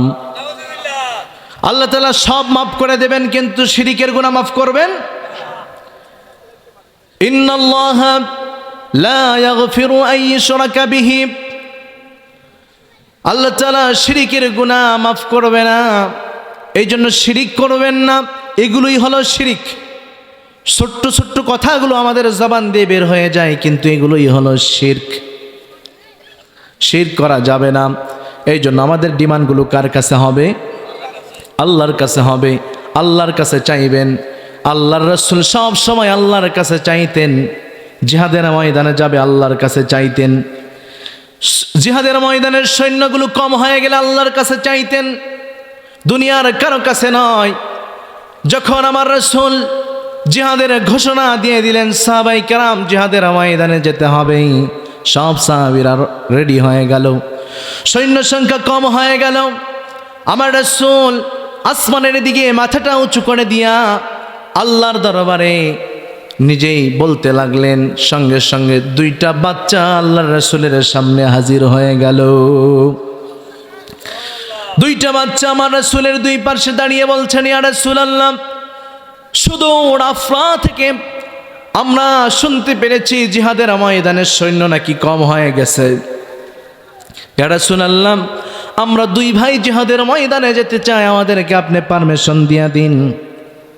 রাসূল আমার দুই বাচ্চার কাঁধের উপরে হাত দিয়া বলছে, বাবারে, তোমরা তো ছোট, জিহাদে যাওয়ার তোমাদের এখনো বয়স হয় নাই, অল্প বয়স, তোমাদেরকে আমি অনুমতি দিতে পারছি না।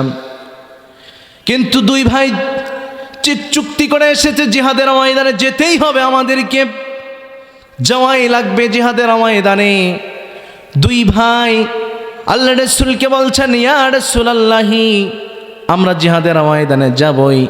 বড় ভাই মাঝখান দিয়ে বলছে, ইয়া রাসূলুল্লাহ, আমি তো বড়, আমার শক্তি বেশি, ওর থেকে সাইজেও আমি বড়, আমাকে নিয়ে নিন। ছোট ভাই ডাক দিয়ে বলছেন, ইয়া রাসূলুল্লাহি, শুনুন, ও সাইজে বড় হতে পারে কিন্তু শক্তিতে আমার দিক দিয়ে বেশি হবে না। সুবহানাল্লাহ বলেন। রাসূল এই দৃশ্য দেখার পরে আশ্চর্য হয়ে গেল। ছোট্ট ছোট্ট দুইজন সাহাবী। এইবার ছোট ভাই বলছেন, ইয়া রাসূলুল্লাহ, আপনি যদি বিশ্বাস না করেন তাহলে আমাদেরকে কুস্তি লড়ায় দিন, কুস্তি লড়তে চাই আমরা। আল্লাহ রাসূল বললেন, ঠিক আছে, দুই ভাই কুস্তি লড়ো, দেখা যাক কে জিতে, তাকে জিহাদের ময়দানে নেওয়া হবে। দুই ভাই দুই দিক থেকে দৌড়ে আসলেন। দৌড়ে এসে একজন আরেকজনকে আঞ্জায়া ধরলেন। বড় ভাইয়ের শরীরে শক্তিটা বেশি। বড় ভাই ছোট ভাইকে মোচড় দিয়া জমিনে ফালায়া দিয়া ছোট ভাইয়ের বুকের উপরে চেপে বসেছে। যখন ছোট ভাই নিচে চিন্তা করলো, আমার শক্তি তো কম, কিন্তু রাসূলের সামনে তো বড় গলায় বলেছে আমার শক্তিটা বেশি। ছোট ভাই বড় ভাইয়ের গলাটা ধরে মুখের কাছে নিয়ে গিয়ে কানে কানে বলছে, ভাই রে শোন, তুই তো আমার নিজের ভাই, একই মায়ের পেটের ভাই। আমরা তো একই সাথেই খেলি, একই সাথেই পড়ি, একই সাথেই শুয়ে থাকি ভাই। আজকে তুই কেমনে স্বার্থ পরের মতো আমাকে রেখে তুই জিহাদের ময়দানে যাবি? নিজের শরীরের শক্তি বাহুবলটা একটু কমায়া দে, আমি তোরে একটু আমার বাহুবলটা দেখায়া দেই। বড় ভাই যখন নিজের শরীরের শক্তিটা কমায়া দিয়েছে, ছোট ভাই মোচড় দিয়া বড় ভাইকে উপর থেকে ফালায়া জমিনে শোয়া দিয়েছে। ছোট ভাই বড় ভাইয়ের বুকের উপরে চেপে বসে দুই হাতটা মাটির সাথে লেপ্টে ধরে বলছে, ইয়া রাসূলুল্লাহ, দেখুন, আমি তো বলেছিলাম আমার শক্তি বেশি, আমার সাহস বেশি। ইয়া রাসূলুল্লাহ, আমি দেখায় দিলাম ওর গায়ে কোনো শক্তি নাই। রাসূল যখন এই দৃশ্য দেখলেন, দেখার পরে রাসূল কান্নায় ভেঙে পড়লেন। চোখ বেয়ে বেয়ে পানি পড়ছে। রাসূল আসমানের দিকে তাকায় বলছেন, আয় আল্লাহ তাআলা, দুইটা বাচ্চা শক্তি কম হতে পারে, সাইজও ছোট হতে পারে, কিন্তু এদের ঈমানের শক্তিটা আল্লাহ এত বড় হয়ে গেছে, আমি রাসূল এদেরকে জিহাদের ময়দানে অনুমতি দিয়াই দিলাম যাওয়ার জন্য। দুই ভাই জিহাদের ময়দানে চলে গেল। এখন এই দুইটা বাচ্চা ময়দানের এক পার্শ্বে দাঁড়িয়ে একজন বৃদ্ধ সাহাবীকে ডেকে ডেকে বলছে, ওই চাচা, আপনি আবু জেহেলকে চিনেন? বলছে, হ্যাঁ চিনি তো। বলে, আমাদেরকে একটু চিনায়া দেন তো। তো তোমরা আবু জেহেল দিয়ে কি করবা, তোমরা তো ছোট মানুষ। দুইটা বাচ্চা বলছে কি, শুনেছি তো এ আবু জেহেল এ নাকি রাসূলকে খুব কষ্ট দিয়েছে, তো আর চেহারাটা এক নজর আমরা দেখে রাখতে চাই।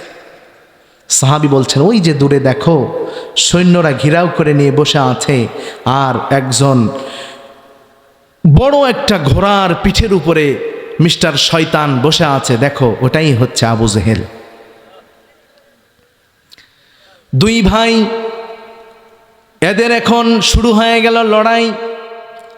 ময়দানের এক প্রান্ত থেকে দুই ভাই দুই হাতে খেজুরের একটা করে কাণ্ড নিয়ে সামনে অগ্রসর হতে শুরু করে দিল। জঙ্গে জেহাদ শুরু হয়। ঘোড়ার লাগাম ধরে টান মারলো, ঘোড়া ছুটান দিয়েছেন। দুইটা বাচ্চা বরাবর আবু জেহেল ছুটে ছুটে আসতেছে, দুইটা বাচ্চাও সামনের দিকে অগ্রসর হয়। আবু জেহেল যেই দুইটা বাচ্চার মাঝ বরাবর চলে এসেছে, দুই ভাই দুই দিক থেকে আবু জেহেলের পায়ে এমন জোরে বাড়ি দিয়েছে, ঘোড়ার পৃষ্ঠদেশ থেকে ধরাশয়ী হয়ে জমিনে পড়ে গেছে, আর উঠতে পারে নাই। এমন দৃশ্য কাফেরেরা যখন দেখে ফেলল, হঠাৎ আরেকজন সাহাবী দৌড়ে এসে আবু জেহেলকে ধরে গলার উপরে ছুরিটা চালায়া দেবে, তরবারি চালায়া দেবে। আবু জেহেল নিচে থেকে বলছে, ও মুহাম্মাদের সৈন্য শোন, আমার তো গলাটা কাটবি সেটা আমি জানি, কিন্তু গলাটা একটু বড় করে কেটে রাখিস। বলে, কেন রে শয়তান ইবলিস, গলাটা বড় কাটবো কেন? বলে, আমি তো চলেই যাব, কিন্তু দুনিয়ার সামনে ইতিহাস রচনা করে যেতে চাই, আবু জেহেল মরেছে কিন্তু নিজের গলাটা ছোট করে নাই। নাউজুবিল্লাহ। আবু জেহেলকে হত্যা করে ফেলল। কাফেরেরা দৃষ্টি আকর্ষণ করে ফেলল, দুইটা বাচ্চা এত বড় কাজ করে ফেলল। সব কাফেরেরা দুইটা বাচ্চাকে ঘেরাও করে ফেলল। বলুন তো, কোনো ব্যক্তি যদি মৌচাকের মধ্যে ঢিল দেয়, দিয়ে যদি সেখানে দাঁড়িয়ে থাকে, মৌমাছি তাকে ছেড়ে দেবে না, ধরে ফেলবে। মৌমাছি যেমন তাকে ধরে ফেলবে, কাফেরেরা এই দুইটা বাচ্চাকে এমন জোরে বেষ্টন করে ফেললো, ঘিরে ফেললো। দুইটা বাচ্চা কাফেরদের সেই বড় বড় তরবারি হাতে ফেল ফেল করে তাকায় আছে, কিছুই করার নাই। এরপরেও ঈমান তো আছে অন্তরে। খেজুরের কাণ্ড দিয়া দুই ভাই লড়াই করতেছে, কাফেরদের সঙ্গে লড়তেছে। হঠাৎ করে একজন কাফের এসে বড় ভাইয়ের ডান হাতের মধ্যে বাহুর মধ্যে আঘাত করে দিল। বাহুটা কেটে গেল, চামড়া লেগে আছে, বাহুটা ঝুলতেছে দেহের সাথে। খেজুরের কাণ্ডটা জমিনে পড়ে গেল, বাম হাত দিয়ে উঠায় নিল। বাম হাত দিয়ে লড়াই করা শুরু করল, লড়তেছে জিহাদের ময়দানে। কাফেরেরা চতুর্দিক দিয়া ঘুরতেছে। যখন সে লড়াই করতেছে, দেখলো ডান হাতটা ঝুলতেছে, বড় সমস্যা। ছোট্ট বাচ্চা দেখুন কেমন ইসলামের জন্য নিজের জীবনটা উৎসর্গ করে দেয়। চিন্তা করলো না হাতটা কেটে গেছে, ডান হাতটা বাম পায়ের নিচে রেখে এত জোরে টান মারলো, বাহু থেকে চামড়া ছিঁড়ে হাতটা আলাদা হয়ে জমিনে পড়ে গেল। এক হাত দিয়ে লড়াই করতেছে, আরেকজন কাফের এসে বাম হাতে আক্রমণ করলো, বাম হাতটা কেটে জমিনে পড়ে গেল। এইবার শূন্য হাতে, হাত নাই, দেহটাই শুধু আছে। আরেকজন কাফের চলে আসলো, এসে গর্দানে আঘাত করে দিল, গর্দানটা দ্বিখণ্ডিত করে দিল। শহীদ হয়ে গেল। ওই দুইটা ছোট্ট বাচ্চা তামাম দুনিয়ার মানুষদেরকে জাগ্রত করে গেল। ও পরবর্তী প্রজন্মের রাসূলের সাহাবীরা, যারা উম্মতরা আসবে, তোমরা শুনে রাখো, আমাদের ইতিহাসগুলো পড়বে, ইসলামের জন্য কেমনে নিজের জীবনটা দিতে হয়। আরে ইসলামের জন্য লড়াই করতে শক্তি লাগে না, সাইজ লাগে না, বয়স লাগে না, কিছু লাগে না। ইসলামের জন্য লড়াই করার জন্য প্রয়োজন হয় ঈমান। দুইটা বাচ্চা বলল, দুনিয়ার মানুষ শোনো, এরপরেও যত আবু জেহেল দুনিয়াতে আসবে আর মতো সব আবু জেহেলকে এই দুনিয়া থেকে নিঃশেষ করার জন্য আমাদের মতো মাজ এবং মুআজের প্রয়োজন হবে। তোমরা আমাদের মতো হয়ে পরবর্তী আবু জেহেলদের সামনে ঢাল হয়ে দাঁড়ায়া যাবে। প্রিয় ভাইরা আমার, এটা হলো সাহাবাই কেরামদের জীবন। রাসূল দোয়া করলেন, দুইটা বাচ্চা আসলো, আর এই দুইটা বাচ্চা ইসলামের সবচেয়ে বড় শত্রু আবু জেহেলকে তারা ধ্বংস করে দিল। কথা বলেন ঠিক কিনা? তাহলে আমাদের ডিমান্ডগুলো, চাওয়াগুলো কার কাছে হবে? আল্লাহর কাছে হবে। এরপরে আসুন, আল্লাহ রাব্বুল আলামিন চমৎকার করে 3 নম্বর আয়াতে কারিমার মধ্যে বলছেন, 2 নম্বর আয়াতে কারিমার মধ্যে আল্লাহ তাআলা 3টা বৈশিষ্ট্য বর্ণনা করে দিলেন। ইন্নামাল মুমিনুনা আল্লাযীনা ইযা যুকিরাল্লাহ, অন্তরগুলো আল্লাহর ভয়ে কাঁপবে। ওয়া ইযা তুলিয়াত আলাইহিম আয়াতুহু যাদাতুহুম ঈমানা, কোরআন শুনলে ঈমান বেড়ে যাবে। ওয়া আলা রাব্বিহিম ইয়াতাওয়াক্কালুন, 3 নম্বরে আল্লাহ ছাড়া কারো উপর ভরসা করবে না। এরপরে 4 নম্বরে আল্লাহ তাআলা বলছেন, আল্লাযীনা ইউকিমুনাস সালাত ওয়া মিম্মা রাযাকনাহুম ইউনফিকুন, 4 নম্বরে যারা সালাতকে জমিনে বাস্তবায়ন করবে, নামাজকে কায়েম করবে। আজকে আমাদের সমাজে নামাজ আমরা কায়েম করছি, কেমনে নামাজ কায়েম করছি? মসজিদগুলো বড় সুন্দর, কথা বলেন ঠিক কিনা? মসজিদে মুসল্লিরাই ফজরের সালাতে কোন সময় দেখা যায় মুয়াজ্জিন আজান দি একাই মুয়াজ্জিন, একজনই ইমাম, একজনই মুসল্লি, ঠিক কিনা? অথচ আল্লাহ তাআলা বলছেন বান্দারে, 80 থেকে 82 জায়গায় আমি আল্লাহ তাআলা নামাজের ব্যাপারে কোরআনের মধ্যে বললাম, শুধুমাত্র এক জায়গায় বলেছি তোমরা নামাজ পড়ো। সোনালী সূরা, ছোট্ট একটা সূরা, ঘরের সূরা, মনের সূরা, আমার সাথে সকলেই পড়ুন। আল্লাহ রাব্বুল আলামিন বলছেন, ইন্না আ'তাইনাকাল কাউসার ফাসাল্লি লিরাব্বিকা ওয়ানহার ইন্না শানিআকা হুয়াল আবতার। চিৎকার দিয়ে পড়ি আল্লাহু আকবার। বান্দারে, এই এক জায়গায় আমি নামাজ পড়ার কথা বলেছি, আর বাকি সব জায়গায় আমি নামাজ কায়েমের কথা বলেছি। বান্দা, নামাজকে কায়েম করা লাগবে। নামাজ কেমনে কায়েম করবেন? আপনি নিজে মসজিদে গিয়ে নামাজ শুধু পড়লেই হবে না, আমার ভাইকেও নিয়ে যাওয়া লাগবে, ভাইকেও নিয়ে যাওয়া লাগবে, প্রতিবেশীকে নিয়ে যাওয়া লাগবে। নিজে জাহান্নামের আগুন থেকে শুধু নিজে বাঁচলেই হবে না, আমার আহাল পরিবারকে বাঁচা লাগবে। এই যে নামাজ সহজেই আমরা পেয়েছি, আজকে নামাজ পড়লে আমাদেরকে কেউ কষ্ট দেয় না, অথচ আমার রাসূল বাইতুল্লাহর সামনে নামাজে দাঁড়িয়েছেন, সিজদায় চলে গিয়েছেন। আবু জেহেলের সাঙ্গাপাঙ্গরা আমার রাসূলের মাথার উপরে উটের ভুঁড়ি চেপে দিয়েছেন। রাসূলের শ্বাসরোধ হয়ে গিয়েছে, শ্বাস বন্ধ হয়ে যাবেন।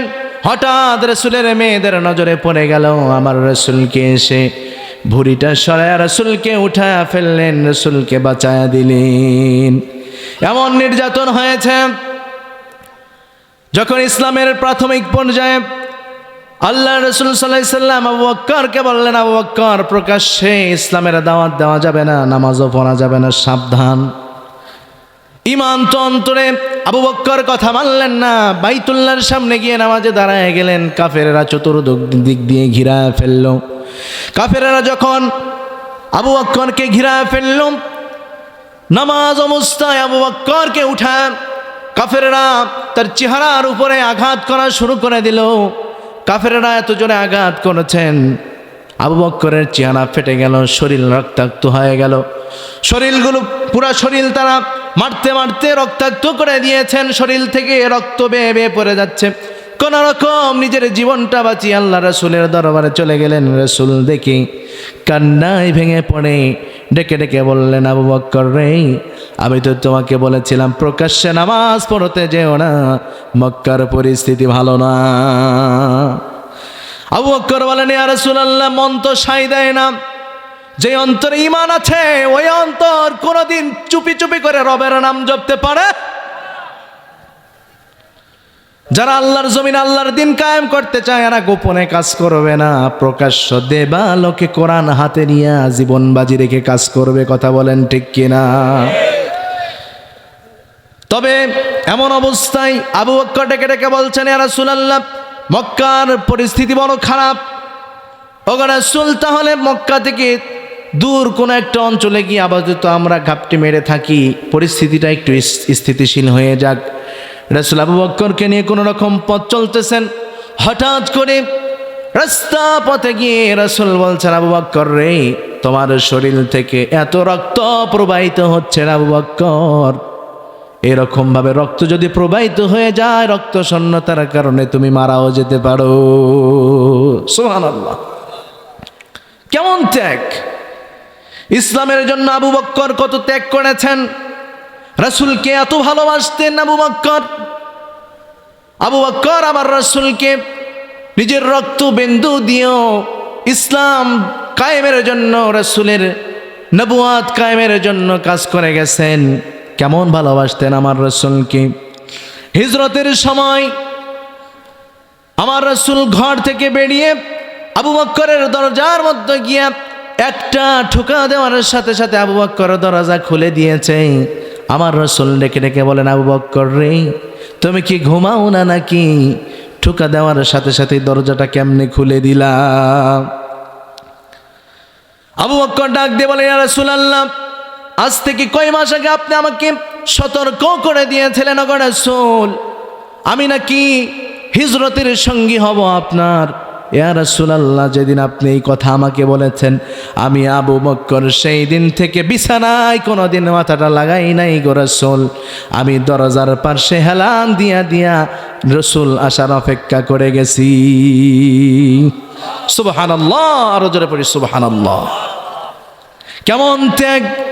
ইসলামের জন্য, কোরআনের জন্য কেমন ত্যাগ! আবু বকর রাসূলকে নিয়ে হিজরতের পথ চলা শুরু করে দিলেন। গুহার মধ্যে গিয়ে কাফেরদের ভয়ে আমার রাসূল আশ্রয়স্থল বানায় নিলেন। সেখানে রাসূল অবস্থান করলেন। গুহার মধ্যে ঢুকে দেখেন চতুর্দিক দিয়ে শুধু গর্ত, বিশাল বিশাল গর্ত হয়ে আছে। এমন গর্ত, সেখানে বিষাক্ত পোকামাকড়, সাপ বিচ্ছু হয়তো থাকতে পারে। সব জায়গাগুলো আবু বকর বন্ধ করে দিলেন, ছিদ্রগুলো কাপড় দিয়ে বন্ধ করতে করতে একটা ছিদ্র বন্ধ করার আর কিছু নাই। আবু বকর সেখানে নিজের পায়ের গোড়ালিটা ঢুকায় দিলেন, দিয়ে পাটা ছেড়ে দিলেন। রাসূলের ক্লান্তি দেখে বলছেন, ইয়া রাসূলুল্লাহি, আপনার শরীরটা বড় ক্লান্ত হয়ে গেছে গো রাসূল, আপনি আমার উরুর উপরে মাথাটা দিয়ে আপনি ঘুমায়া যান। রাসূল উরুর উপরে মাথা দিয়া যখন ঘুমায়া গেল, হঠাৎ আল্লাহ তাআলা একটা বিষাক্ত বিষাদর সাপকে ডাক দিয়ে বললেন, সাপ জাপ, আবু বকরের ঈমানের পরীক্ষা নেওয়ার সুযোগ হয়ে গেছে। সাপ ছুটে এসে আবু বকরের পায়ের গোড়ালির মধ্যে দংশন করে দিল। যখন পায়ের গোড়ালিতে দংশন করে দিছে, সাপ কামড়ানোর বিষ বেদনা পায়ে যখন লেগে গেছে, ধীরে ধীরে পা থেকে বিষক্রিয়া শরীরে সরে পড়তেছে। শরীরটা রঙিন আকৃতি ধারণ করছে। চোখ দিয়ে বিষের জ্বালায় কান্না চলে এসেছে, এত বিষ বেদনা। অপরদিকে রাসূল উরুর উপরে শুয়ে আছে। আবু বকর চুল পরিমাণও নড়ে নাই। চিন্তা করলো, আজকে রাসূল ক্লান্তির ঘুম ঘুমাচ্ছে, যদি আমার পাটা নাড়ানো দেই তাহলে হয়তো রাসূল কষ্ট পাবে, ঘুম থেকে জেগে যাবে, রাসূলের ক্লান্তি দূর হবে না, আমি পা সরাবো না। আবু বকর নড়লেন না। এত বিষক্রিয়া শুরু হয়ে গেল। চোখ দিয়ে পানি বেয়ে বেয়ে দাড়ি মোবারক ভিজে আমার রসুলের গাল মোবারকের উপরে যখন টপ করে পড়ে গেল, আমার রসুলের গালের উপরে পড়ে যাওয়ার সাথে সাথে রসুল ঘুম থেকে জাগ্রত হয়ে গেলেন। তাকায় দেখতেছে আবু বক্করের চোখের মধ্যে পানি। রসুল বলছেন, ও আবু বক্কর, কি ব্যাপার, কান্না করো কেন রে? সন্তানের কথা, বিবির কথা, বাড়ির কথা মনে পড়েছে নাকি? আবু বক্কর বলেন, ইয়া রাসূলুল্লাহ, না না না, যে জীবনটা ইসলামের জন্য দিয়া ঘর ছেড়েছি, বাড়ি ছেড়েছি, বিবি ছেড়েছি, সন্তান ছেড়েছি, ইসলামের জন্যই রাস্তা পথে শেষ করে দেব, এই দেহটার ঘরে ফিরাবো না। তো রাসূল বলেন, কান্না করো কেন?